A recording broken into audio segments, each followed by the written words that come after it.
Tanggal 14 Agustus 1945, Syahrir, Wikana, dan Darwis tiba di kediaman Soekarno di Jalan Pengasaan Timur nomor 56 Jakarta sekitar pukul 21 WIB.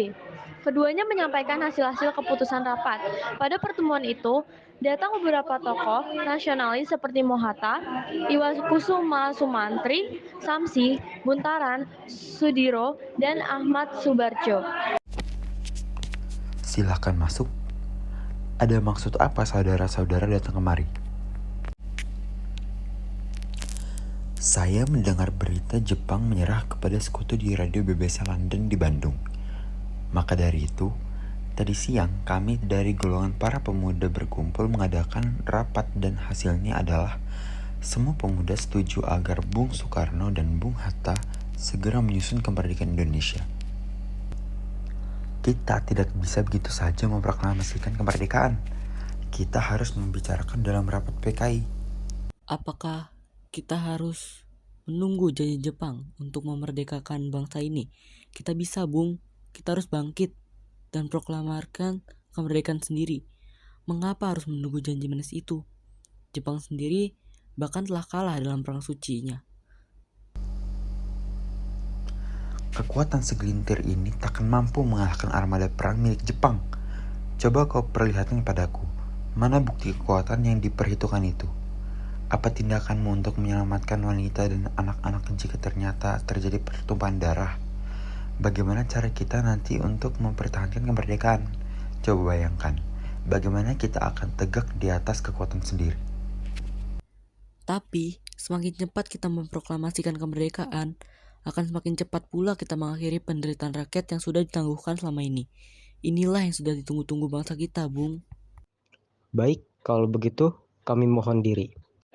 Akhirnya, karena masing-masing mempertahankan pendapatnya, keempat orang golongan muda tersebut berpamitan kepada Bung Karno, Syahrir, Wikana, Darwis, dan Soleh berpamitan dan bergegas meninggalkan kediaman Bung Karno dengan wajah kesal. Kemudian, para anggota golongan tua yang berada di kediaman Soekarno langsung membicarakan permasalahan tersebut. Bagaimana ini? Para pemuda menuntut untuk segera memproklamasikan kemerdekaan.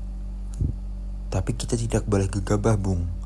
Kita butuh waktu untuk mempersiapkan semuanya dengan matang agar tidak terjadi sesuatu yang tidak diinginkan. Tapi kita tidak boleh gegabah, Bung. Kita butuh waktu untuk mempersiapkan semuanya dengan matang agar tidak terjadi sesuatu yang tidak diinginkan. Saya setuju. Menurut saya yang terpenting sekarang adalah menghadapi sekutu yang hendak berniat kembali berkuasa di negeri ini. Selain itu, masalah kemerdekaan sebaiknya dibicarakan lagi dalam sidang PPKI 18 Agustus mendatang.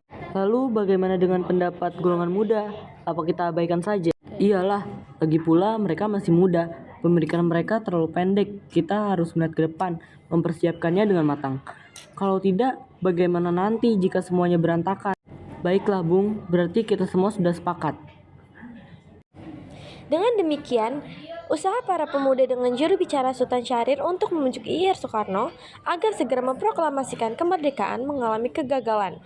Tanggal 16 Agustus 1945, pada pukul 24, golongan muda melakukan rapat di asrama Baperpi, Jalan Cikeni, 71. Assalamualaikum. Waalaikumsalam. Ada apa saudara datang sepagi ini? Kami bermaksud membawa Anda dan Soekarno untuk ikut kami menuju tempat pengasingan. Tempat pengasingan?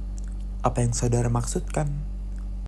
Iya, kami akan membawa kalian untuk diasingkan agar terhindar dari pengaruh dan ancaman bentrok antara rakyat dan Jepang. Baiklah, kami akan ikut. Sebaiknya Ibu Fatmawati dan anak Anda turut serta, Bung, untuk menjamin keselamatan mereka. Baiklah, saya akan mengajak mereka. Apakah saudara tahu keberadaan Soekarno dan Bung Hatta? Maaf, saya tidak tahu, Bung. Katakanlah kepadaku di mana mereka sekarang, dan aku akan menjamin keselamatan mereka ketika kembali ke Jakarta. Aku juga akan memberikan jaminan bahwa proklamasi kemerdekaan akan diumumkan pada tanggal 17 Agustus 1945, selambat-lambatnya pada pukul 12.00. Baiklah, kami akan menunjukkan tepatnya di Rengas Dengklok. Setelah mendapatkan beberapa kesepakatan, diutuslah Yusuf Kunto untuk mengantarkan Ahmad Subarjo dan Sudiro ke Rengas Dengklok. Setelah sampai di sana, Mr. Ahmad Subarjo akhirnya menjemput IR Soekarno dan kawan-kawan. Selain itu, Ahmad Subarjo berhasil meyakinkan para pemuda untuk tidak berburu-buru memproklamasikan kemerdekaan. Sekitar pukul 23, rombongan IR Soekarno sampai di Jakarta untuk sesaat pulang ke tempat masing-masing, lalu langsung menuju rumah Laksamana Maeda untuk merumuskan naskah proklamasi.